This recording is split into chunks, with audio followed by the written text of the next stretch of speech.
విశాఖపట్నం జిల్లా నక్కపల్లి మండలంలోని సుమారు 2 కిలోమీటర్ల దూరంలో ఉపమాక గ్రామం ఉంది. ఉపమాక అనే పేరు 2 అర్థాలు కలిగి ఉంది.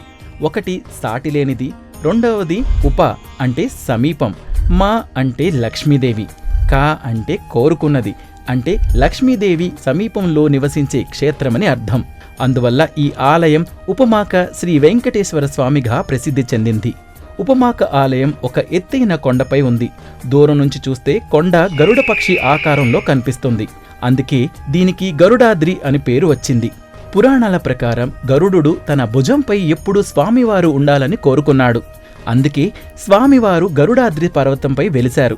ద్వాపర యుగంలో శ్రీకృష్ణుడు తన వాహనుడైన గరుక్మంతునికి ఆజ్ఞ ఇచ్చారు. దక్షిణ సముద్రం దగ్గర పర్వత రూపంలో నిలిచి లోకక్షేమం చూడమని. ఆ పర్వతాన్ని గరుడాద్రి అని పిలుస్తారు. పురాణం ప్రకారం కొంతమంది దేవతలు మోక్షం కోరుతూ స్వామివారిని అడిగారు. స్వామివారు వారికి వేటగాడి రూపంలో పర్వతానికి వచ్చి మోక్షాన్ని ప్రసాదిస్తాను అని చెప్పారు. తరువాత స్వామివారు మొదటి పాదం ఈ కొండపైనే వేశారట.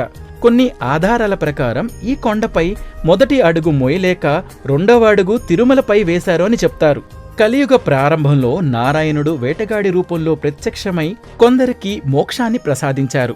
తర్వాత అదే గరుడాద్రి పర్వతంపై శ్రీ వెంకటేశ్వర స్వామిగా స్వయంభూగా వెలిశారు. భక్తులను రక్షిస్తూ ఆశీర్వదిస్తూ కాపాడుతున్నారు. ఉపమాక ఆలయంలో ప్రధాన దేవుడు శ్రీ వెంకటేశ్వర స్వామి. పక్కన చిన్న విగ్రహం శ్రీకృష్ణ భగవానుడిది కూడా ఉంటుంది. భక్తుల నమ్మకం ప్రకారం ఉపమాకలో స్వామివారి దర్శనం స్వర్గానికి దారి అని. ఈ ఆలయం గరుడాకార పర్వతంపై ఉంటుంది. దూరం నుంచి చూస్తే మొత్తం కొండ గరుక్మంతుడి రూపంలో కనిపిస్తుంది. ఆలయానికి చేరుకోవడానికి సుమారు 225 మెట్లు ఎక్కాలి. దిగువన శ్రీ వేణుగోపాల స్వామి దేవాలయం ఉంటుంది. ఆయనే ఇక్కడ క్షేత్రపాలకుడు. పై భాగంలో శ్రీ వెంకటేశ్వర స్వామివారి గర్భగృహం ఉంటుంది. ఈ ఆలయం ఉత్తర ద్వారముఖంగా ఉండటం ప్రత్యేకం. గోపురం, ధ్వజస్తంభం, కళ్యాణ మండపం, శిల్పాలు అన్నీ ప్రాచీన శైలిని చూపిస్తాయి. సుమారు 1500 ఏళ్ల క్రితం తూర్పుగోదావరి జిల్లాకు చెందిన కందరెంగుల సంస్థానం రాజు శ్రీకృష్ణ భూపాలుడు ఈ ఆలయాన్ని నిర్మించినట్లుగా శాసనాల్లో లభిస్తుంది. కాలక్రమేణా అనేకసార్లు పునర్నిర్మాణం జరిగింది.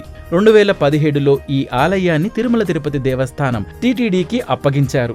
ఈ స్వామివారు భక్తుల కోరికలు వెంటనే తీరుస్తారని ఒక నమ్మకం. సంతాన ప్రాప్తి కోసం ప్రత్యేకంగా దంపతులు ఇక్కడికి వస్తుంటారు. ప్రతి శుక్రవారం అమ్మవారికి సహస్రనామార్చన చేస్తారు. ఇక్కడ జరిగే పంచామృత అభిషేకం కళ్యాణ మహోత్సవానికి ప్రసిద్ధి.